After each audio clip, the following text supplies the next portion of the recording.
ஒரு தலைமுறை வரலாற்று தெளிவோடு அரசியல் புரிதலோடு கிளர்ந்தெழுது என்பது தெரியாமல் எதையாவது பேசுகிறது. திராவிடம், தன்மானம், சுயமரியாதை, சமூக நீதி. எங்க இருக்கு சமகால நீதி? எங்க இருக்கு? எங்க ஐயா கேட்கிறார், எங்க ஐயா மருத்துவர் 20 விழுக்காடு இடஒதுக்கீடு தா என்று. வன்னியர் தான் பெருத்த தமிழ் சமூகம், எனக்கு தா என்று கேட்கிறார்.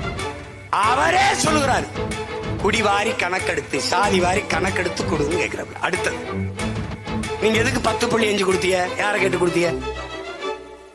ஐயா 15 வந்துருச்சு, யாருக்கு இழப்பு? இல்ல 8 தான் வருது, யாருக்கு இழப்பு? நீங்கள் சாதி வாரி எண்ணுங்கள். வன்னியர் 2 கோடியா, 20 விழுக்காடா, 10 15? ஏற்போர் அதிகமா எதிர்ப்போர் அதிகமா பாப்போம். 10.5 நீங்க செயல்படுத்த முடிஞ்சதா? சட்ட வடிவத்தை பெற்றதா? 10.5 கொடுத்துட்டீங்களா படையாட்சிக்கு? வெறும் வார்த்தை, அவ்வளவுதான். திராவிட கட்சிகள் செய்யாது, யார் செய்வா? தமிழ் தேசிய அரசியல் எழுச்சி கொண்டு வருகிற பிரபாகரன் பிள்ளைகள் செய்வார்கள்.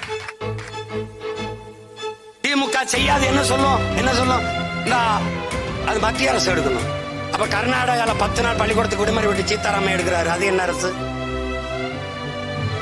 நீங்க கூட்டி வந்தீங்க கல்வி மாநாட்டுக்கு ஒருத்தர, அந்த தெலுங்கானா முதல்வர் அவர் எடுத்தாரு, அவர் எந்த அரசு?